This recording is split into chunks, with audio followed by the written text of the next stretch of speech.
Your routine isn't failing because you're lazy. It's failing because it was never actually built for you. And I know that might sound simple, but really sit with that for a second. How many times have you started a routine and it fell apart within a week? The 5 a.m. alarm, the time blocking, the aesthetic planner, all of it gone, just like that. And somehow you ended up blaming yourself for it as if you're the problem. Like somehow everyone else can do this and you just can't. That's what we're breaking down today. Because the problem was never you. It was the routine. And by the end of this video, you're going to understand exactly why your routine keeps falling apart and how to build one that actually works with your real life. If that's what you need right now, like this video so it can reach someone else who needs it too. Hello, my love, or welcome if you're new here. I'm really glad you clicked on this video today. I'm Nyana, and on this channel, we just talk about real life, building habits, getting yourself together, creating a life that actually feels good to live. Not the highlight reel version, but the real one. So if that's your thing, make sure you're subscribed. I post every week and I know you're gonna love it here. But before we get into it, meet me in the comments and let me know, what is the one thing that always falls off first when your routine starts to slip? I'm genuinely curious because I think we're all gonna say the same thing. So here's the thing about routines that nobody really talks about. Most people don't fail at routines because they're undisciplined. It's because they're building them wrong from the very beginning. And if you watch my last video on discipline, you already know that the gap between what you intend to do and what you actually follow through on is where the frustration lives. Routines are no different. The gap is there. We just need to close it. And the way we close it is by understanding exactly what's going wrong. The first reason your routine keeps failing is honestly the most common one. You're not building your routine. You're just copying someone else's. And I get it. You see a creator you love. Her morning looks so calm and intentional. She wakes up early. She journals. She works out. She has a whole situationship with her matcha. And you think, I want that. So let me do that too. But here's what you're not seeing. Her routine was built around her life, her schedule, her energy, her responsibilities. It has nothing to do with yours. So when you try to copy it and it doesn't work, it's not because you can't be that person. It's because you were trying to live someone else's life. Your routine has to start with you, your actual schedule, your actual energy levels, your actual life, not the one you wish you had, but the one you have right now. The second thing, and this is a big one with pun intended, is that you're starting way too big. We do this thing where we go from having basically no routine at all to trying to build the most elaborate, structured, packed schedule there is. And it works for maybe 2 days, 3 if we're really motivated, and then life happens, as it inevitably does, and the whole thing collapses. Because you didn't build a routine.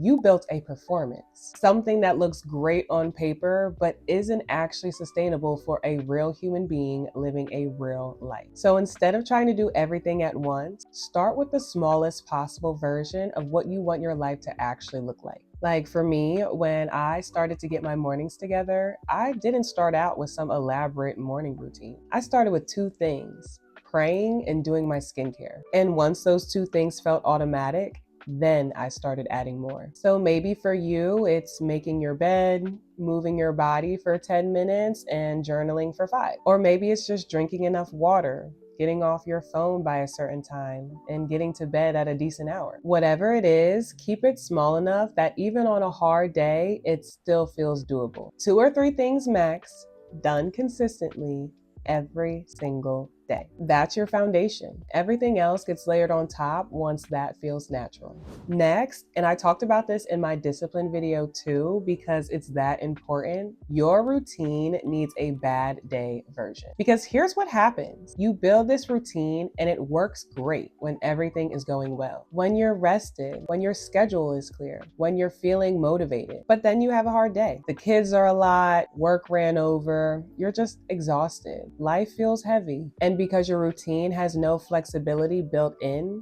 you skip it entirely. And one skip turns into two, two turns into a week, and suddenly you're starting over again. So before you finalize any routine, ask yourself this: what does this look like on my worst day? What's the minimum version I can actually show up for when I'm running on empty? So let's say your full routine is a 10-step skincare routine, journaling, stretching, and reading before bed. Your bad day version: wash your face and get in bed. That's it. You still showed up. You still did something. That baseline is what keeps you in the game, even when life isn't cooperating. Okay, this one genuinely doesn't get talked about enough. If your routine feels like a punishment, it's not going to last. If it feels like something you have to white knuckle your way through every day, it's not going to last. If it feels like a performance for some future version of yourself that you're not even sure you want to be, it's not going to last. And I think a lot of us have been there, myself definitely included, where the routine looks really good on paper, but in reality, it just feels off. It's like you're playing a character instead of actually living it. Like forcing yourself to wake up at 5 a.m. when you genuinely are not a morning person and you have a baby that was up at 3. That's not discipline. That's just suffering. Or building a fitness routine around hour-long gym sessions when you only have 20 minutes and you actually enjoy working out at home. Why are you making it harder than it needs to be? Your routine should feel like something you actually want to come back to. It should feel calm and intentional. It should feel like you. And that means it's okay if your routine looks different than everyone else's. It's okay if it's quieter, slower, softer. It doesn't have to be extreme to be effective. It just has to be consistent. And you're a lot more likely to be consistent with something that actually feels good. Okay, so now that we know what's been going wrong, here's how to actually build something real. The first thing I want you to do is forget about schedules for now and start with anchors instead. An anchor is basically just attaching a new habit to something you already do every single day. So instead of saying, I'm going to journal at 7 a.m., you say, after I make my coffee, I'm going to sit down and journal for 10 minutes. Instead of, I'm going to stretch every morning, you say, before my shower, I'm going to stretch for 5 minutes. Sounds a lot more doable, right? You're not creating something from scratch. You're just adding on to what's already there. And that makes it so much easier to follow through on because the trigger is already built into your day. The second thing is to figure out your non-negotiables. 2 or 3 things that no matter what, you're going to do every single day. These are the things that make you feel like yourself, that make you feel grounded and well taken care of. For me personally, it's spending a few moments in prayer, my skincare routine, and drinking my bone broth. Those 3 things make me feel like a functioning human being. For you, it might be completely different. Maybe it's your morning coffee in peace before everyone else wakes up. Maybe it's getting your workout in. Maybe it's journaling at night. Whatever makes you feel most like you, that's your non-negotiable. Protect it. Third, and this is something I really want you to hear, build your routine around your energy, not the clock. Because we're not all morning people. And even if you are, you're not going to wake up with the same energy every single day. Personally, I am sharpest in the morning. Before noon, I can get so much done. But by the afternoon, I'm running on fumes. So anything that requires real focus or intention, I try to do earlier in the day. So instead of trying to force yourself into a rigid time slot, pay attention to when you actually feel most like yourself. When are you most focused? When do you have the most energy? When do you feel the most calm? Build your routine around those windows. Work with your natural rhythm instead of against it. Fourth,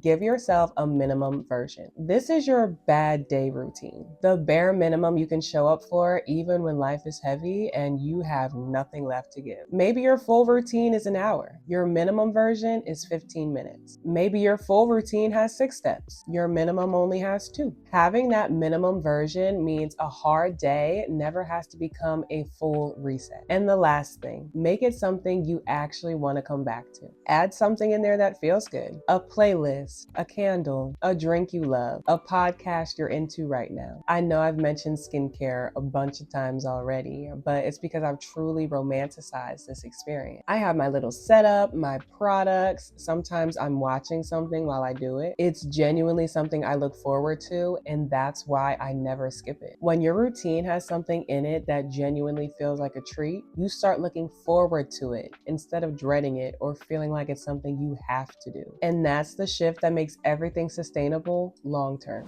Everything we talked about today applies to any routine you're trying to build. But if you want help structuring a particular type, whether it's a morning routine, night routine, weekly reset, whatever it is, let me know in the comments. I'm thinking about making those next, and I want to make sure it's something you actually want. And I want to be really clear about something before we wrap this up. A good routine doesn't have to be rigid. It doesn't have to be packed, and it definitely doesn't have to look like anyone else's. The goal is a rhythm, something sustainable, something intentional, something that supports your life instead of running it into the ground. Soft, structured, and completely yours. That's the goal. So if you've been trying and failing at routines for a while now, this is where that changes. Not by starting over with another perfect plan, but by finally building something that was made for your actual life. You don't need someone else's routine. You need yours, and now you know how to build it. If this video helped you in any way, make sure to give it a like, share it with someone else who needs it, and subscribe so you don't miss the next one.